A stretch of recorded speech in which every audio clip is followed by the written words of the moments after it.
একটি মানবিক বাংলাদেশ গড়ার, যে বাংলাদেশে সকল ধর্ম বর্ণের মানুষ মিলেমিশে শান্তিতে বসবাস করবে এবং যার যার যোগ্যতা অনুযায়ী, দক্ষতা অনুযায়ী জাতি গঠনে, উন্নয়নে অবদান রাখবে। এখানে কোনো ধরনের বৈষম্য হবে না।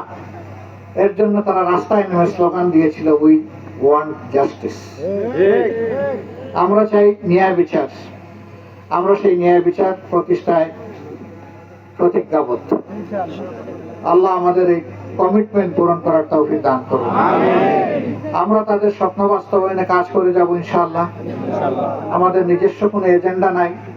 আপনারা দেখেছেন 5 আগস্টের পর থেকে 24 সালের এ পর্যন্ত আমরা কোনো চাঁদাবাজি করি নাই, আমরা কোনো দখলদারি করি নাই, আমরা কোনো দুর্নীতি করি নাই, আমরা মামলা দিয়ে মানুষকে হয়রানি করি নাই, আমরা কারো উপর ব্যক্তিগতভাবে প্রতিশোধ নেই নাই। বরঞ্চ আমরা চেয়েছি একটি শান্তির বাংলাদেশ গঠন করার জন্য জাতিকে ঐক্যবদ্ধ করতে। আমরা আমাদের জাতিকে বিভক্ত করতে দেব না। এই বিভক্তির অবসান ঘটানোর জন্যই আমরা 10টি দল একত্রিত হয়েছে, 10 মিলে আপনাদের সামনে এসেছি। আমরা বাংলাদেশের 300 আসনে পারস্পরিক সমঝোতার ভিত্তিতে বিভিন্ন দল থেকে আমরা প্রার্থী দিয়েছি। এখানে আমার সাথে কিছু প্রার্থী আছেন।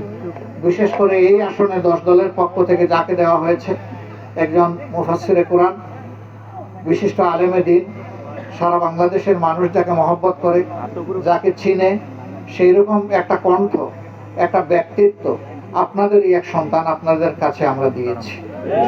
আমরা আশা করি আপনারা তার পাশে থাকবেন। তার পাশে থাকার মানে বাংলাদেশের পাশে থাকা, তার পাশে মানে যুবকদের প্রত্যাশার পাশে থাকা, তার পাশে থাকা মানে মা বোনদের নিরাপদ একটা বাংলাদেশের একটা ঠিকানার পাশে থাকা। আমরা কথা দিচ্ছি, জীবন যাবে, অন্যায়ের কাছে মাথা নত করে। যেভাবে আবু সাঈদরা বুক পেতে দিয়েছিল, দেশের জন্য ওইভাবে বুক পেতে দিতে রাজি আছি। কিন্তু দেশের 1 ইঞ্চি জমির সম্মান কারো কাছে বন্ধক রাখবো না। আল্লাহ যেন এই তৌফিক দান করেন। আমরা এগিয়ে যাব, সবাই মিলে এগিয়ে যাবো ইনশাআল্লাহ। সাংবাদিক বন্ধুরা আমাদের পাশে থাকবেন, সহযোগিতা করবেন। আজকে এতটুকুই। আল্লাহ তাআলা এই এলাকার উপর শান্তি এবং রহমত বর্ষণ করুন। আবু সাঈদের উসিলায় এই এলাকাকে আল্লাহ তাআলা সম্মানিত করুন। আল্লাহ আমাদের দেশকে সম্মানিত করুন। আসসালামু আলাইকুম।